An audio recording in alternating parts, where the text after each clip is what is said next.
ನಮಸ್ಕಾರ ಸ್ನೇಹಿತರೆ, ನಿಮಗೆಲ್ಲ ವೈಲ್ಡ್ ಲೈಫ್ ಕರ್ನಾಡು ಚಾನಲ್ಗೆ ಸ್ವಾಗತ. ಫ್ರೆಂಡ್ಸ್, ಇಂದಿನ ಈ ವಿಡಿಯೋ ಸ್ಪೆಷಲ್ ಅಂತಲೇ ಹೇಳಬಹುದು. ಈಗಾಗಲೇ ನಿಮಗೆ ಈ ವಿಡಿಯೋ ಯಾವುದರ ಬಗ್ಗೆ ಅಂತ ಗೊತ್ತಾಗಿರುತ್ತೆ. ಪ್ರಾಣಿ ಪ್ರಿಯರು ಮಾತ್ರವಲ್ಲ, ಆನೆಗಳು ಬಂದರೆ ಎಲ್ಲರೂ ನಿಂತುಕೊಂಡು ನೋಡ್ತಾರೆ.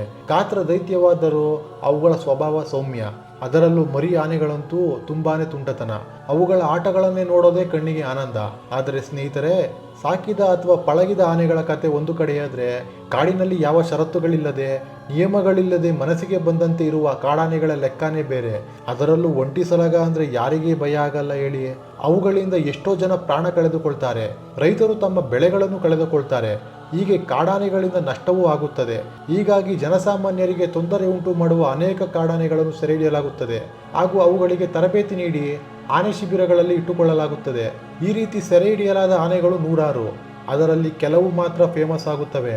ಇಂತಹ ಕಾಡಾನೆಗಳ ಸಾಲಿನಲ್ಲಿ ನಾವು ಹೇಳೋಕೆ ಹೊರಟಿರುವ ರೌಡಿ ರಂಗ ಆನೆ ಕೂಡ ಒಂದು. ಬನ್ನಿ, ಈ ರೌಡಿ ರಂಗ ಯಾರು, ಯಾಕೆ ಈ ಹೆಸರು ಬಂತು, ಈ ಆನೆ ಯಾಕೆ ವಿಶೇಷ ಅನ್ನೋ ಬಗ್ಗೆ ನೋಡ್ತಾ ಹೋಗೋಣ. ಸ್ನೇಹಿತರೆ, ಈ ಆನೆ ಬಗ್ಗೆ ಈಗಾಗಲೇ ಸ್ವಲ್ಪ ಜನರಿಗೆ ಗೊತ್ತಿರಬಹುದು. ಈ ಆನೆ ಇಂದು ನಮ್ಮ ಜೊತೆ ಇಲ್ಲದೆ ಇರಬಹುದು, ಆದರೆ ಇದರ ಜೊತೆ ಅನೇಕ ಸಂಗತಿಗಳು ಕೊಂಡಿಯಾಗಿಕೊಂಡಿವೆ. ಈ ಆನೆ ಬಗ್ಗೆ ಅನೇಕ ಕುತೂಹಲಕಾರಿ ಅಂಶಗಳು ಇವೆ. ಹೌದು, ಮೊದಲೇ ಹೇಳಿದ ಹಾಗೆ ಕಾಡಾನೆ ಅಂದ ತಕ್ಷಣ ನಮಗೆಲ್ಲ ಭಯವಾಗುತ್ತದೆ, ಅದು ಸಹಜ. ಆದರೆ ಅದೇ ಆನೆಗೆ ಸಾವಿರಾರು ಜನ ಅಭಿಮಾನಿಗಳಿದ್ದರೆ, ಅದರ ಬದುಕು ಒಂದು ಸಿನಿಮಾ ಕಥೆಯಾಗಿದ್ದರೆ, ಹೌದು, ಈ ರೌಡಿ ರಂಗನ ಕತೆ ಒಂದು ರೀತಿ ಸಿನಿಮಾ ಕಥೆಯಂತಿದೆ ಅಂದರೆ ತಪ್ಪಾಗಲಾರದು.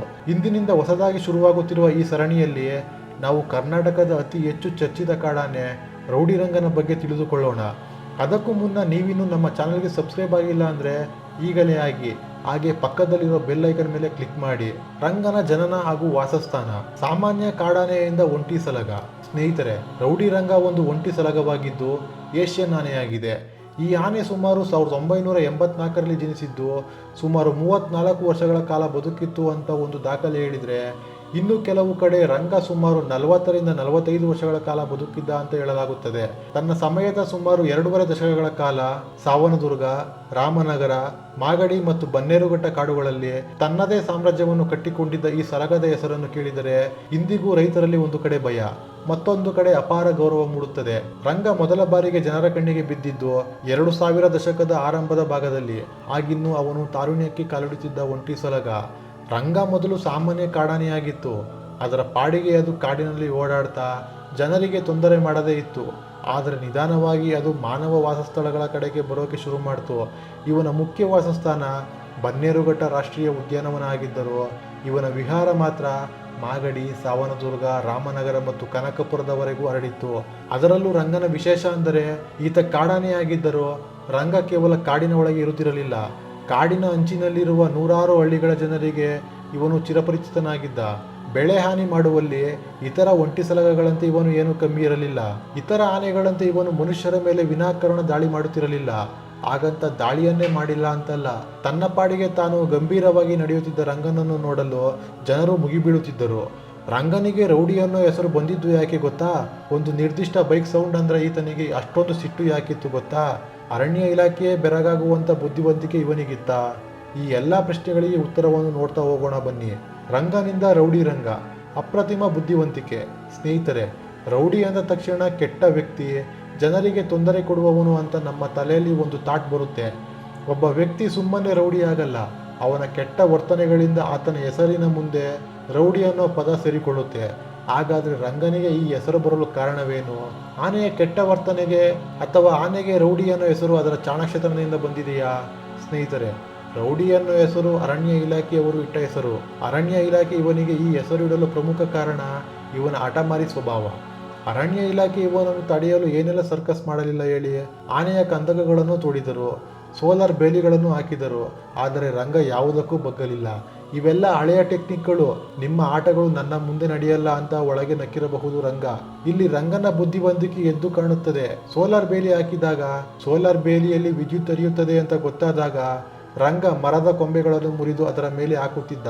ಇದರಿಂದ ಶಾರ್ಟ್ ಸರ್ಕ್ಯೂಟ್ ಆಗಿ ಸೋಲಾರ್ ಬೇಲಿಗಳು ಮುರಿದು ಬೀಳುತ್ತಿದ್ದವು. ಮನುಷ್ಯರಿಗೂ ಒಳ್ಳೆಯದ ಈ ಐಡಿಯಾಗಳು ರಂಗನಿಗೆ ಹೇಗೆ ಗೊತ್ತಾಗುತ್ತಿತ್ತೋ ಗೊತ್ತಿಲ್ಲ. ಇನ್ನು ಕಂದಕಗಳ ವಿಷಯಕ್ಕೆ ಬಂದರೆ, ಅದನ್ನು ದಾಟಲು ಮಣ್ಣನ್ನು ಕುಸಿತಗೊಳಿಸಿ ದಾರಿ ಮಾಡಿಕೊಳ್ಳುತ್ತಿದ್ದ. ಇಲಾಖೆ ಸಿಬ್ಬಂದಿಗಳು ಇವನನ್ನು ಹಿಡಿಯಲು ಪ್ಲಾನ್ ಮಾಡಿದರೆ ಅದನ್ನು ಮೊದಲೇ ಗ್ರಹಿಸಿದಂತೆ ರಂಗ ಅಲ್ಲಿಂದ ಮಾಯವಾಗುತ್ತಿದ್ದ. ಅದಕ್ಕೆ ಹೇಳೋದು ಮೂಕ ಪ್ರಾಣಿಗಳಿಗೆ ಮನುಷ್ಯರಿಗಿಂತ ಬುದ್ಧಿ ಸ್ವಲ್ಪ ಜಾಸ್ತಿನೇ ಇರುತ್ತೆ ಅಂತ. ಈ ರೀತಿ ಅರಣ್ಯ ಇಲಾಖೆ ಸಿಬ್ಬಂದಿಗೆ ಚಳ್ಳೆ ಹಣ್ಣು ತಿನ್ನಿಸಿದ ಈತನ ಚಾಣಾಕ್ಷತನದ ಮತ್ತು ಸೆರೆಸಿಗದ ಗುಣವೇ ಇವನಿಗೆ ರೌಡಿ ರಂಗ ಅನ್ನೋ ಹೆಸರು ತಂದು ಕೊಟ್ಟಿದೆ. ರೌಡಿ ರಂಗ ಅನ್ನೋ ಹೆಸರು ಬರೋಕೆ ಇದು ಒಂದು ಕಥೆಯಾದ್ರೆ, ರೌಡಿ ರಂಗ ಅನ್ನೋ ಹೆಸರಿಗೆ ಇನ್ನೊಂದು ಕತೆ ಕೂಡ ಅಂಟಿಕೊಂಡಿದೆ.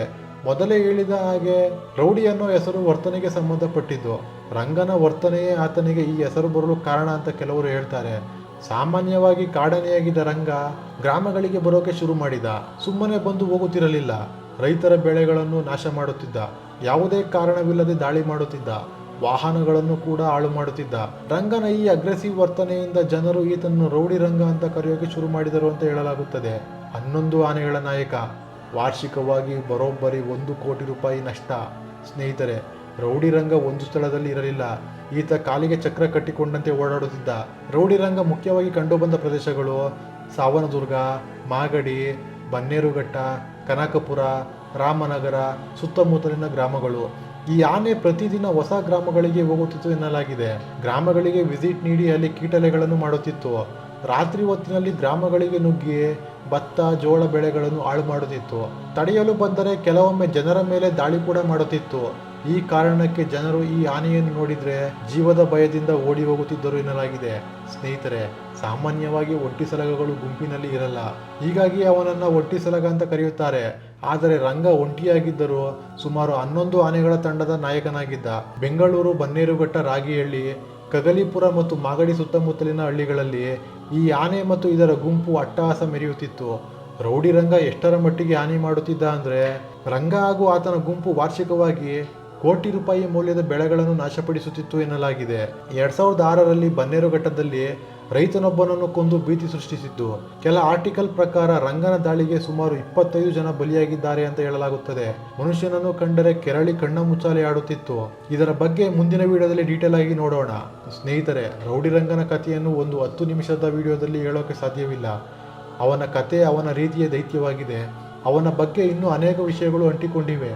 ಅರಣ್ಯ ಇಲಾಖೆಗೆ ಚಳ್ಳೆ ಹಣ್ಣು ತಿನ್ನಿಸಿ ಮಾಯವಾಗುತ್ತಿದ್ದ ರಂಗ ಇಲಾಖೆಯ ಕೈಗೆ ಸಿಕ್ಕಿದ್ದು ಹೇಗೆ, ಅದನ್ನು ಸೆರೆ ಹಿಡಿದಿದ್ದು ಹೇಗೆ, ಅದಕ್ಕೆ ಅರಣ್ಯ ಇಲಾಖೆ ಎಷ್ಟು ಕಷ್ಟಪಟ್ಟಿದೆ, ಇದರ ಜೊತೆಗೆ ಇನ್ನೂ ಅನೇಕ ವಿಷಯಗಳನ್ನು ಮುಂದಿನ ವಿಡಿಯೋದಲ್ಲಿ ನೋಡ್ತಾ ಹೋಗೋಣ.